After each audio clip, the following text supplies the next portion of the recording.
പരസ്യത്തിൽ പറഞ്ഞ ഫീച്ചറുകൾ പുതിയ വാഹനത്തിന് നൽകിയില്ല.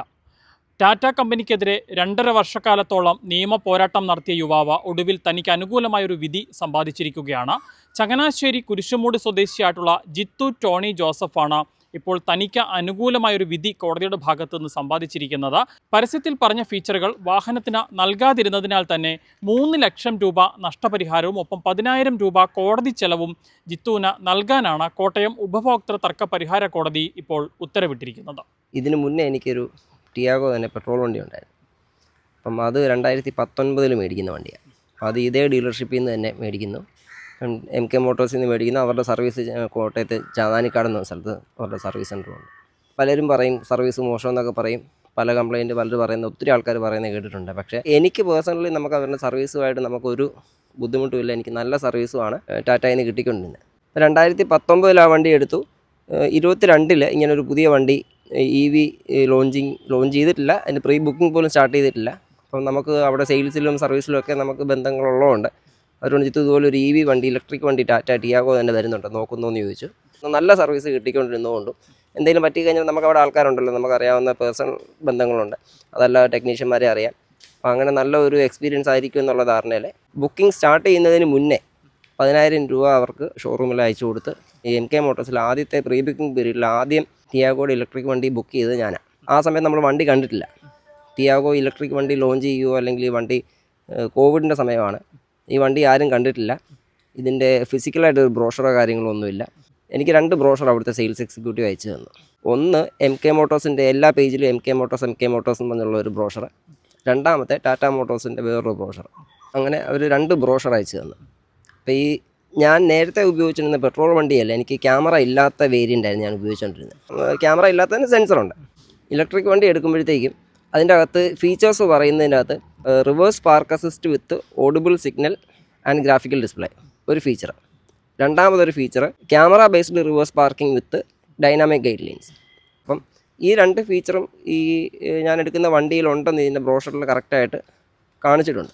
ഈ വണ്ടി ഞാൻ ആദ്യമേ എടുക്കാൻ ചെന്നപ്പോഴത്തേക്കും നമുക്ക് ആദ്യത്തെ ദിവസം തന്നെ റിവേഴ്സ് എടുത്തപ്പോഴത്തേക്കും ക്യാമറയുണ്ട്, പക്ഷെ നമുക്ക് പുറകിലൊരാൾ നിന്നിട്ട് നമുക്ക് പെട്ടെന്ന് തൊട്ടടുത്ത് വന്ന് നിന്നപ്പോഴത്തേക്കുമാണ് നമ്മൾ ശ്രദ്ധിക്കുന്നത്. കാരണം നമ്മൾ വിചാരിക്കുന്നത് ഈ സൗണ്ട് കേൾക്കും, അല്ലെങ്കിൽ അതിൻ്റെ അകത്തൊരു ആ സ്ക്രീനിൽ എന്തെങ്കിലും ഒരു ഇൻഡിക്കേഷൻ വരും, ഇങ്ങനെ ആളടുത്ത് നിൽക്കുമ്പോഴത്തേക്കും പി ഇങ്ങനെ സൗണ്ട് കേൾക്കുന്നത്.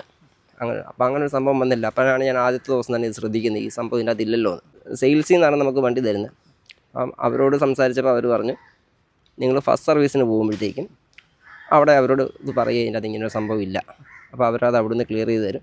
എന്തെങ്കിലും തടസ്സം ഉണ്ടെങ്കിൽ ഞങ്ങളെ വിളിച്ചാൽ മതി, ഞങ്ങൾ അവിടുന്ന് ഡയറക്റ്റ് ചെയ്തോളാം എന്ന് പറഞ്ഞു. അങ്ങനെ സർവീസിന് പോയി. സർവീസിന് ചെന്നപ്പോഴത്തേക്കും അവർ പറഞ്ഞു, ഈ വണ്ടിയിൽ ഈ സാധനം വരുന്നില്ല, സെൻസർ ഈ വണ്ടിയിൽ വരുന്നില്ല, പക്ഷേ ബ്രോഷറിലുണ്ടായിരുന്നു. അപ്പം ഞാൻ അവരോട് ചോദിച്ചു, ഇപ്പോൾ ഇതില്ലാതെ ഇപ്പം എനിക്ക് ആ ഫീച്ചർ വേണം, നിങ്ങളുടെ ബ്രോഷറിലുണ്ടായിരുന്നതാണ്. ഞാൻ പറഞ്ഞൊരു കാര്യം ചെയ്യും, ഞാൻ അതിന് എക്സ്ട്രാ പേ ചെയ്യാം. അതിനൊരു മാക്സിമം പോയി കഴിഞ്ഞാൽ ഒരു 1,500-2,000 രൂപ താഴെ ഈ സാധനം ഫിറ്റ് ചെയ്യാനായിട്ട് ആവത്തുള്ളൂ, ഞാൻ അതിന് പേ ചെയ്യാം. അപ്പോൾ അവർ പറഞ്ഞു, ഇലക്ട്രിക്കൽ വണ്ടി ആയതുകൊണ്ട് ഒരു ആക്സസറീസും ഷോറൂമിൽ നിന്നും ചെയ്യാൻ പറ്റത്തില്ല, നമ്മൾ പുറത്തുനിന്ന് ചെയ്ത് കഴിഞ്ഞാൽ ഇതിൻ്റെ വാറണ്ടി കട്ടാവുകയും ചെയ്യും. അപ്പം ഞാൻ പിന്നെ എന്ത് ചെയ്യും, നിങ്ങൾ ഇതിൻ്റെ അകത്ത് ഉണ്ടെന്ന് പറഞ്ഞൊരു ഫീച്ചർ ഇതിൻ്റെ അകത്ത് ഇല്ല, ഞാനതിന് പേ ചെയ്യാമെന്ന് പറഞ്ഞാൽ അത് ചെയ്തു തരാൻ പറ്റത്തില്ല. പിന്നെ എന്ത് ചെയ്യുമെന്ന് ചോദിച്ചപ്പോൾ പറഞ്ഞു, നിങ്ങൾക്ക് ഈ സാധനം ഉണ്ട് എന്ന് നിങ്ങളെ ധരിപ്പിച്ചത് സെയിൽസിലുള്ള ആൾക്കാരാണ്, നിങ്ങൾ സെയിൽസിലെ ആൾക്കാരെ തന്നെ കോൺടാക്ട് ചെയ്തിട്ട് എന്താ ചെയ്യാൻ പറ്റുന്നതെന്ന് നോക്കാൻ പറഞ്ഞു. പിന്നെ ഞാൻ സെയിൽസിലെ ആൾക്കാരെ കോൺടാക്ട് ചെയ്തു. ഞാൻ അങ്ങനെ ടാറ്റയ്ക്ക് മെയിൽ അയച്ചു. ടാറ്റയ്ക്ക് മെയിൽ അയക്കുമ്പോഴത്തേക്കും ഈ ടാറ്റ നമ്മൾ എത്ര മെയിൽ അയച്ചു കഴിഞ്ഞാൽ അവർ ഈ മെയിൽ അതുപോലെ തന്നെ MK മോട്ടോഴ്സിന് അവരുടെ ഡീലർക്ക് ഡയറക്റ്റ് ചെയ്യും. എന്നിട്ട് ഡീലർ നമുക്കൊരു മെസ്സേജ് അയക്കും, ഇങ്ങനെ മെയിൽ കിട്ടി അക്നോളജ്മെൻറ്റ് പോലെ, please feel free to contact ഇന്ന കുറേ ആൾക്കാർ CXM CRM എന്ന് കുറേ നമ്പർ. പക്ഷേ ഈ നമ്പറുകളൊന്നും ആരും വിളിച്ചാൽ എടുക്കത്തില്ല. അതിനിടയ്ക്ക് ഞാൻ ഫേസ്ബുക്കിലും ട്വിറ്ററിലും ഒക്കെ ചെറിയ പോസ്റ്റുകളൊക്കെ ഇട്ടു. അത്ര ആയി കഴിഞ്ഞപ്പോഴത്തേക്കും അവിടുന്ന് ഒരു കോൾ എനിക്ക് വന്നു. ഈ MK മോട്ടോഴ്സിൽ തന്നെ CXM സുമോദ് എന്ന് പറയുന്നൊരു ആൾ എന്നെ ഫോൺ വിളിച്ചു. നമുക്ക് നേരിട്ട് കാണാൻ സംസാരിക്കാമെന്നൊക്കെ പറഞ്ഞ് ആളുമായിട്ട് നേരിട്ട് സംസാരിച്ചപ്പോഴത്തേക്കും ആദ്യം ഇയാൾ തർക്കിച്ചുകൊണ്ടിരുന്നു, ഇതിൽ ഈ ഫീച്ചർ ഇതിൻ്റെ അകത്ത് ഉണ്ടെന്നും പറഞ്ഞു. അപ്പം ഞാൻ പറഞ്ഞു, എന്ത് ഇതിൻ്റെ അകത്ത് ഈ ഫീച്ചർ എവിടെ? അപ്പോൾ ആൾ പറഞ്ഞു, സൗണ്ട് ഇല്ല, പക്ഷേ ഗ്രാഫിക്കൽ ഡിസ്പ്ലേ ഉണ്ട്. അപ്പം ഞാൻ ചോദിച്ചു, എവിടെ ഈ ഗ്രാഫിക്കൽ ഡിസ്പ്ലേ എന്ന് ചോദിച്ചപ്പോഴത്തേക്കും ഇതിൻ്റെ അകത്ത് റിവേഴ്സ് ഇടുമ്പോഴത്തേക്കും 3 ലൈൻ ഫുൾ ടൈം കത്തി കിടക്കും, 3 ലൈൻ റെഡ്, യെല്ലോ, ഗ്രീൻ. പക്ഷേ ഇത് സെൻസർ ഉണ്ടെങ്കിൽ നമ്മളൊരു ഒബ്ജക്റ്റിനോട് ദൂരെ ഒരാൾ നിൽക്കുവാണെങ്കിൽ പച്ച, ആ ഒബ്ജക്റ്റ് അടുത്ത് നമ്മൾ റിവേഴ്സ് എടുക്കുമ്പോൾ അടുത്ത് വരുവാണെങ്കിൽ പച്ച മാറിയിട്ട് യെല്ലോ കത്തും. തൊട്ടടുത്തൊരു ഒബ്ജക്റ്റ് ഉണ്ടെങ്കിൽ അത് റെഡ് ആവും. അങ്ങനെയാണ് ശരിക്കും ഈ സെൻസർ ഉണ്ടെങ്കിൽ ഈ സംഭവം വരേണ്ടത്. പക്ഷേ ഈ വണ്ടിയിൽ എന്ന് പറഞ്ഞാൽ നമ്മൾ റിവേഴ്സ് ഇടുമ്പോഴത്തേക്കും red, yellow, green full time കത്തി കിടക്കും. ഇയാൾ പറയുന്നത് ഇതാണ് ഗ്രാഫിക്കൽ ഡിസ്പ്ലേ. ആദ്യം അങ്ങനെ തർക്കിച്ചു. പിന്നെ ഒരു സംസാരത്തിൽ ഇയാൾ പറഞ്ഞു ടാറ്റ മോട്ടോഴ്സ് ഒരിക്കലും ഇങ്ങനെ ഒരു ബ്രോഷർ ഇറക്കിയിട്ടില്ല. അപ്പം ജിത്തുവിൻ്റെ കയ്യിൽ ബ്രോഷർ ഉണ്ടെന്ന് പറയുന്നു. അത് ഞാൻ ഫേക്കായിട്ട് ഞാൻ ഉണ്ടാക്കിയ ബ്രോഷറാണ്, ഞാൻ ഉണ്ടാക്കിയെടുത്ത ബ്രോഷറാണ്. ടാറ്റ മോട്ടോഴ്സ് ഇങ്ങനെ ഒരു ബ്രോഷർ ഇറക്കിയിട്ടേ ഇല്ല. പിന്നെ ഈ പുള്ളി പറഞ്ഞ വേറൊരു കാര്യം, ഈ ഒരു ഫീച്ചർ മാത്രം കണ്ടുകൊണ്ടൊന്നുമല്ല ആൾക്കാർ വണ്ടി എടുക്കുന്നത്. ജിത്തുവിന് ഇത് വേണോ അത്ര നിർബന്ധമാണെങ്കിൽ വേറെ കമ്പനിയുടെ ഈ സെൻസറുള്ള അല്ലെങ്കിൽ ഈ ഫീച്ചറുള്ള വണ്ടികളുണ്ടായിരുന്നു, അതേ എടുത്താൽ പോരായിരുന്നു എന്ന്. അപ്പം നമുക്കത് ഭയങ്കരമായിട്ട് പേഴ്സണൽ ഒരു ഇൻസൾട്ടായിട്ട് തോന്നി. അങ്ങനെയാണ് ഇത് കേസിലേക്ക് പോകുന്നത്. കോട്ടയം ജില്ലാ ഉപഭോക്തൃ തർക്ക പരിഹാര കോടതി അവിടെ ഇത് കംപ്ലയിൻറ്റ് ഫയൽ ചെയ്ത ഏതാണ്ട് 2 വർഷത്തിലധികം നിയമ പോരാട്ടം നീണ്ടു. 2 വർഷം 2.5 വർഷത്തോളം എടുത്തു. അപ്പം ഇതിനിടയ്ക്ക് ഇവർ പല തടസ്സങ്ങളും ഉണ്ടാക്കി. ഈ വണ്ടി ഞാൻ നേരിട്ട് കണ്ട് ബോധ്യപ്പെട്ടാണ് വണ്ടി എടുത്തപ്പോൾ പരാതിയൊന്നും ഇല്ലായിരുന്നു. പക്ഷേ ഞാനിതെല്ലാം നമുക്ക് ആദ്യം മുതലുള്ള പരാതികൾ നമ്മൾ മെയിലായിട്ടും റിമൈൻഡർ മെയിലായിട്ടും ഒക്കെ നമ്മൾ ഇവരെ ധരിപ്പിച്ചിരുന്ന ഒരു കാര്യമാണ്. കോടതി ഒരു എക്സ്പേർട്ട് കമ്മീഷനെ വെച്ചു. അപ്പോൾ ഈ വണ്ടിയുമായിട്ട് ബന്ധമുള്ള ഓട്ടോമൊബൈൽ ഇൻഡസ്ട്രിയുമായിട്ട് ബന്ധമുള്ള ആ ഒരാളെ കാഞ്ഞിരപ്പള്ളി അമൽജ്യോതി എഞ്ചിനീയറിംഗ് കോളേജിൽ department of mechanical engineering automobile അവിടുത്തെ ഒരു ഡിപ്പാർട്ട്മെൻറ്റ് ഹെഡ് ജിൻസൺ പോൾ എന്ന സാറിൻ്റെ പേര്, സാറിനെ കോടതി എക്സ്പേർട്ട് കമ്മീഷനായിട്ട് അപ്പോയിൻറ്റ് ചെയ്തു. അപ്പോൾ ഈ വണ്ടി ഞാൻ കാഞ്ഞിരപ്പള്ളി കോളേജിൽ കൊണ്ടുപോയി. സാറ് ഈ വണ്ടി വെരിഫൈ ചെയ്ത് പോലുള്ള വേറൊരു വണ്ടിയും കൂടെ അവിടെ കൊണ്ടുപോയി. ഒരേ വേരിയൻറ്റ് ഒരേപോലത്തെ വണ്ടി തന്നെ 2 വണ്ടിയും വെരിഫൈ ചെയ്ത് സെൻസർ ഇല്ല എന്നുള്ളത് എക്സ്പേർട്ട് കമ്മീഷൻ റിപ്പോർട്ടാക്കി കോടതിയിൽ സമർപ്പിച്ചു.